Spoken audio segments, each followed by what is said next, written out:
प्रतिवर्ष भली चलित वर्ष सेप्टेम्बर 17 तारीख भाद्रव मास शुक्लपक्ष चतुर्दशी तिथि अनंत चतुर्दशी व्रत पड़ुछि। प्रभु अनंत नारायण उद्देश्य पालित एही व्रत थारे आरंभ कले लगातार 14 वर्ष धरी करने को पड़ी थाए। अनंत व्रतरे 14टी गंठी पका जाई थाए।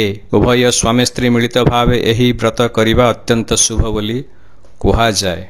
किंतु अधिकांश हिंदू परिवार माँ मौसी माने एही व्रत करिथांती। एही व्रत कले व्रती को प्रभु अनंत नारायण को प्रत्यक्ष कृपा मिली थाए। व्रती को समाज रे उच्च आसन मिली थाए। व्रती अजस्र धन मान जस और सामाजिक प्रतिष्ठार अधिकारी बा अधिकारिणी होइथांती।